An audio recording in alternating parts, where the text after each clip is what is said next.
Hello everybody, I am Dinesh, the teacher of English grammar at Pioneer in Chumritilia.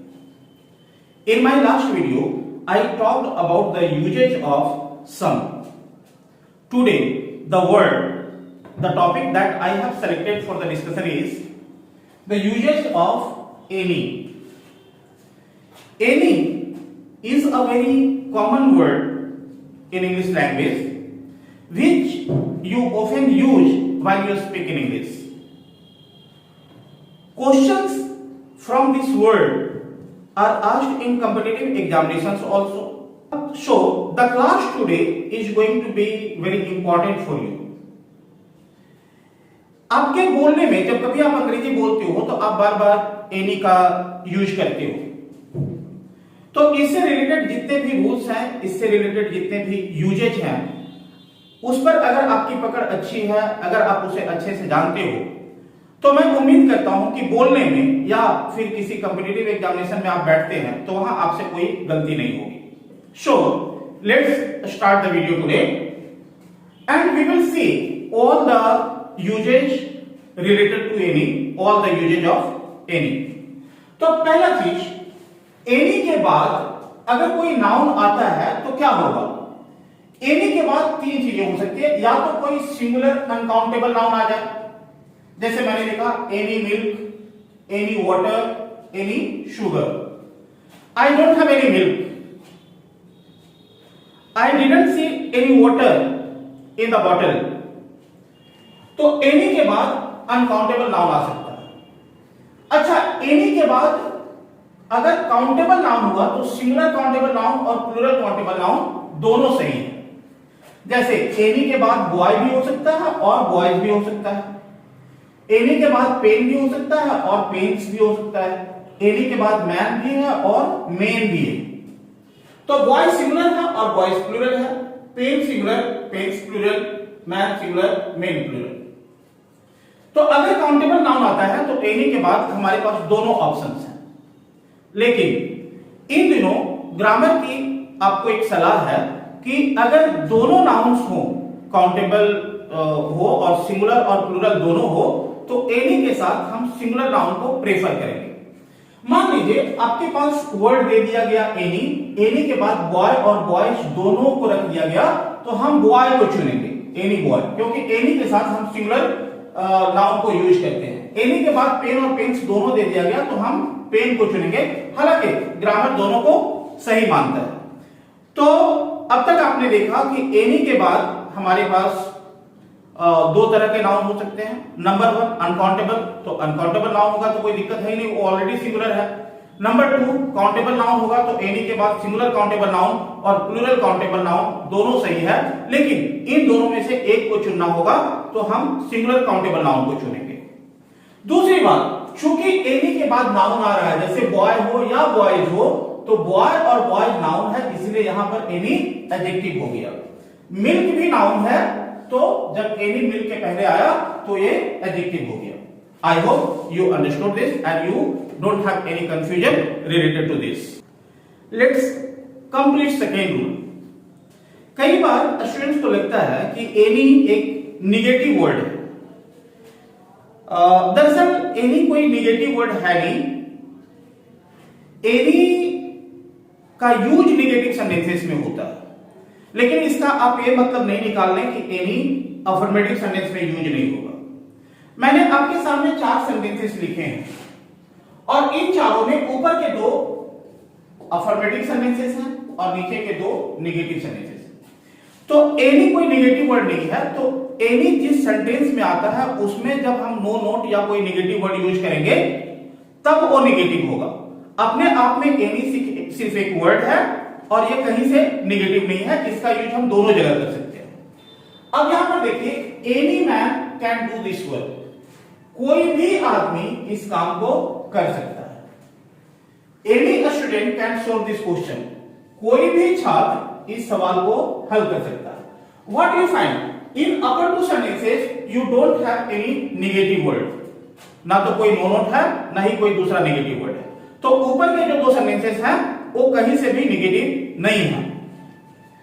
नीचे के 2 sentences को देखो. आई don't have any money left with me, मेरे पास अब कोई पैसा बचा हुआ नहीं है। He did not invite any friend on his birthday, वह अपने जन्मदिन पर किसी भी दोस्त को आमंत्रित नहीं किया है। तो आप क्या देखते हो, यहां पर जो एनी आया है वो नोट के साथ आया है इन दोनों में। तो एनी नोट के साथ आ सकता है, नेगेटिव वर्ड के साथ, नोट को छोड़ करके जो दूसरे नेगेटिव वर्ड होंगे उसके साथ भी आ सकता है, और कई बार एनी किसी भी बिना किसी नेगेटिव वर्ड के आएगा और वो करेक्ट होगा। इसलिए अक्सर मैं जब पढ़ाते हुए स्टूडेंट्स को देखता हूं तो स्टूडेंट्स पहले से ही एक धारणा बना करके रखे हुए हैं कि जिस भी सेंटेंस में एनी का यूज होगा उस सेंटेंस को हर हाल में नेगेटिव ही होना चाहिए। अगर आप भी ऐसा सोचते हैं, ऐसी एनी को लेकर के ऐसी धारणा आपके मन में भी है, तो इस बात को आप अपने दिमाग से निकाल दें। एनी कहीं भी यूज होगा, अफर्मेटिव में भी यूज हो सकता है, नेगेटिव में तो होगा ही, नेगेटिव के बारे में तो सोचना ही नहीं। तो अब उम्मीद करता हूं कि एनी को लेकर के आपके मन में जो ये बात है वो अब खत्म हो गई। Now let us come to the next point, any of. अगर एनी के बाद ऑफ हो जाए तो जो सिंगुलर अनकाउंटेबल, इसके बाद दो चीज हो सकता है, सिंगुलर अनकाउंटेबल नाउन हो सकता है। सिंगुलर अनकाउंटेबल नाउन के बदले में हम जो प्रोनाउन यूज करते हैं वो इट होगा। फिर प्लूरल काउंटेबल नाउन हो सकता है, और प्लूरल काउंटेबल नाउन के बदले में जो प्रोनाउन यूज करेंगे वो दरअसल दे है, लेकिन चूंकि प्रीपोजिशन है तो प्रीपोजिशन के बाद आने वाला प्रोनाउन ऑब्जेक्टिव केस में होता है, इसलिए देम यूज करेंगे। ध्यान रहे एनी के बाद अगर ऑफ हो जाए, यही रूल आपने सम में भी देखा था। जब मैं सम के रूल्स को डिस्कस कर रहा था तो वहां पर एग्जैक्टली यही रूल था। तो एनी के बाद जब ऑफ हो जाएगा तो सिंगुलर अनकाउंटेबल नाउन होगा, लेकिन ध्यान रहे कि उस नाउन के तुरंत पहले आर्टिकल द जरूर रहेगा, या फिर उसके बदले में प्रोनाउन हो सकता है। प्रोनाउन रहेगा तब तो आर्टिकल की जरूरत नहीं है। या एनी ऑफ के बाद अगर काउंटेबल नाउन होगा तो हर हाल में प्लूरल काउंटेबल नाउन होगा, उसके पहले आर्टिकल द जरूर रहेगा, और अगर इसके बदले में प्रोनाउन होगा तो फिर देम होगा। लेकिन इसके बाद अगर वर्ब पर आ जाए तो यहां पर वर्ब सिंगुलर होगा, क्योंकि सब्जेक्ट एनी है। यहां पर जो प्लूरल या यहां पर जो नाउन आया है वो सब्जेक्ट नहीं है, सब्जेक्ट ऑफ के पहले आने वाला जो वर्ड है वो एनी है, इसलिए इसके हिसाब से सिंगुलर वर्ब होगा।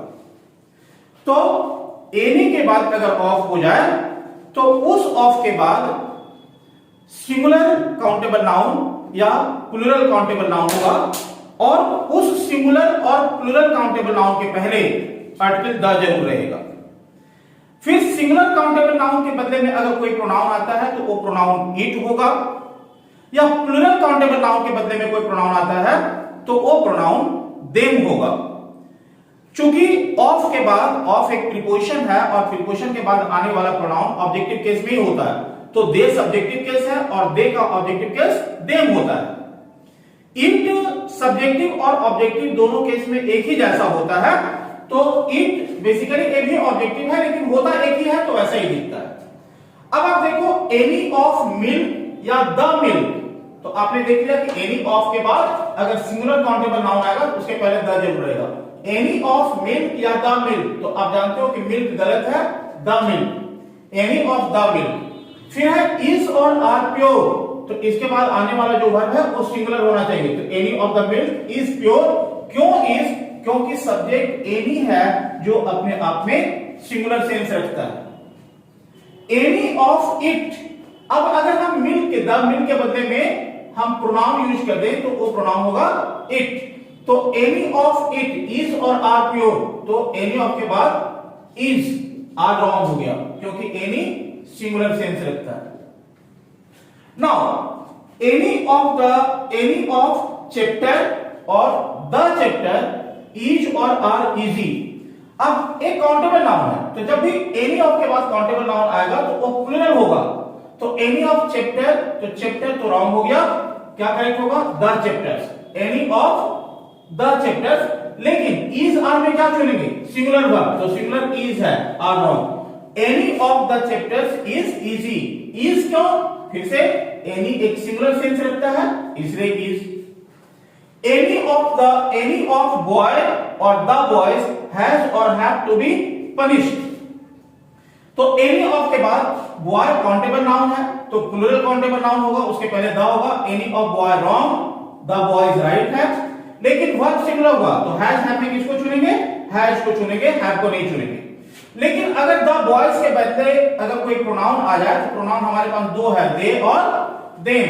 हमने लिखा एनी ऑफ दे की देम, तो चूंकि ऑफ एक प्रीपोजिशन है, हमेशा याद रखिए ये एक यूनिवर्सल रूल है आपके लिए, ये बार बार आपको काम देगा। प्रीपोजिशन के तुरंत बाद अगर कोई प्रोनाउन आए और आपको कंफ्यूजन हो कि उसको सब्जेक्टिव केस में रखें या ऑब्जेक्टिव केस में रखें, तो आंख मूंद करके आप उसको ऑब्जेक्टिव केस में रखिए। प्रीपोजिशन के तुरंत बाद आने वाला प्रोनाउन कभी भी सब्जेक्टिव केस में नहीं होता है, तो सब्जेक्टिव और ऑब्जेक्टिव केस में से अगर आपको चुनना है तो प्रीपोजिशन के तुरंत बाद आने वाले प्रोनाउन को ऑब्जेक्टिव केस में रखेंगे। तो अब हमको देखना है कि इन दोनों में ऑब्जेक्टिव क्या है, तो दे तो सब्जेक्टिव केस हो गया, एक गलत हो गया, एनी ऑफ देम, और उसके बाद वर्ब सिंगुलर आना है तो हैज हैव में सिंगुलर हैज हैव नहीं होगा, any of them has to be punished. अब इस रूल से कॉम्पिटिटिव एग्जामिनेशंस में इस रूल से आपको क्वेश्चंस मिलेंगे। हो सकता है आपको गलती यहां पर करवा दे या फिर वर्ब में आपसे गलती करवा दे। मैं पढ़ा रहा हूं एनी का यूज, लेकिन इसके साथ वर्ब को इसलिए बता दिया क्योंकि साथ में ही आपको याद रहेगा, तो बोलना हो या फिर कोई कंपटीशन देना हो, कोई क्वेश्चन सोल्व करना हो, तो आप दोनों जगहों पर रेडी रहें।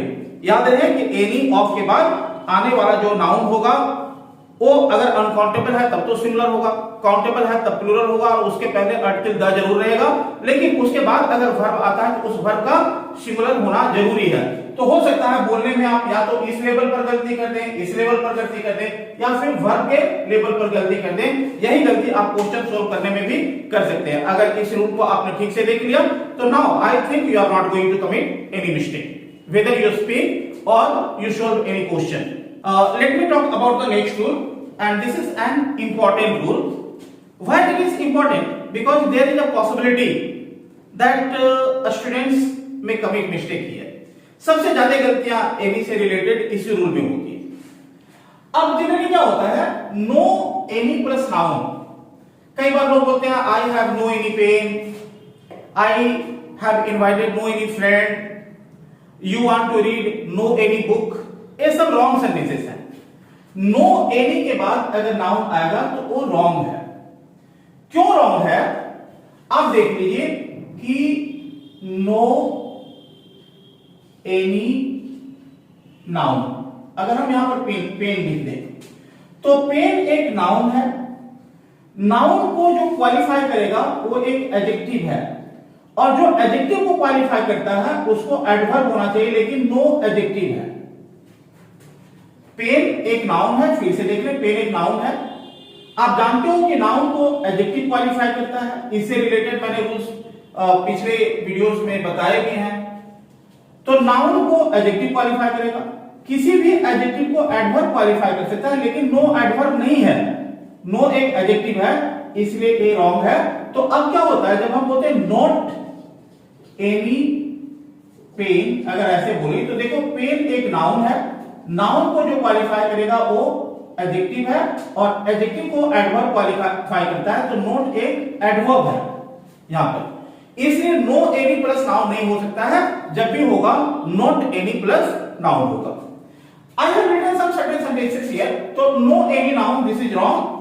तो नो नाउन या not any noun, not plus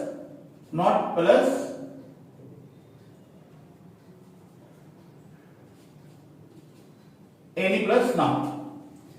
I have no any pen, आप क्या देख लो, पेन नाउन है, नाउन को क्या क्वालिफाई करेगा, एडजेक्टिव। यहां तक तो बात ठीक है, एनी एडजेक्टिव है, एडजेक्टिव को क्या क्वालिफाई करेगा, एडवर्ब। तो हम क्या देखते हैं कि नो एडवर्ब नहीं है, तो because of this it is wrong. इसको हम तीन तरीके से करेक्ट कर सकते हैं। आई हैव नो पेन, हम एनी हटा देते हैं, नो एडजेक्टिव है, पेन नाउन हो गया और नो एक एडजेक्टिव है, तो ए राइट हो गया। आई हैव नो पेन, चूंकि नो एक निगेटिव सेंस रखता है तो हो गया आई हैव नो पेन, मेरे पास कलम नहीं है। दूसरा, I have not any pen, pen noun है, पेन के पहले एनी एक एडजेक्टिव हो गया, और एडजेक्टिव के पहले एक एडवर्ब हो गया, not. I have not any pen, ये भी करेक्ट है। और नीचे का जो सेंटेंस है, ये जो सेंटेंस है, इसी बात को हम दूसरे तरीके से कर सकते हैं। I don't have any pen. Don't में हमने नोट को यहां पर रख दिया, नोट, और एनी को यहां पर रख दिया, थोड़ा अलग अलग कर दिया। I don't have any pen, ये भी राइट है। तो इस सेंटेंस का भी वही सेंस है जो इसके ऊपर वाले सेंटेंस का है, और दोनों एक ही तरीके से करेक्ट है। तो कभी भी आप no any plus noun use नहीं करें। जब भी आपको एनी के साथ नेगेटिव वर्ड यूज करना होगा तो आप नोट यूज करें। अगर नो लगा हुआ है तो फिर एनी को हटा दें। जैसे I have bought no any book, this is a wrong sentence. इसको जब सुधारना होगा I have bought no any book को, तो मैं कहूंगा I have bought no book, और I have not bought any book. So now you understood. Now come to the next point. Any से कुछ words बना सकते हैं। I have written some certain words. Any different, any use, any good. Any different मतलब किसी मामले में अलग, थोड़ा सा भी अलग। Any use और any good दोनों का एक ही मीनिंग होता है, कोई फायदा या कुछ फायदा। I have written 3 sentences here. 2 sentences here. I have written 2 sentences here. Was his plan any different from Sita's? अच्छा, उसके पास प्लान था, सीता के पास भी प्लान था, और अब मैं जानना चाहता हूं कि क्या उसका प्लान सीता के प्लान से किसी मामले में अलग था। एनी डिफरेंट फ्रॉम सीता, तो क्या उसका प्लान जो है वो सीता के प्लान से किसी मामले में अलग था। Is there any use going there? क्या वहां जाने का कोई फायदा है? Is there any use going there? चाहे is there any good going there? क्या वहां जाने का कोई फायदा है? तो यहां पर any different, any use, any good, ये सब जो वर्ड है, ये सब जो वर्ड्स हैं वो any से मिलकर के बने हैं। एनी से कुछ और वर्ड्स बनते हैं, वो आपको पता ही होगा, जैसे anything, anyone, anywhere, all these are the words जो एनी से मिलकर के बनते हैं। तो मैं उम्मीद करता हूं कि आपको एनी से रिलेटेड सारा इंफॉर्मेशन मिल चुका है। Now you have understood all the rules of any, and you are not going to commit any mistake whether you speak in English or you solve any question in any competitive examination. Thank you. Once again I will meet you with my next video.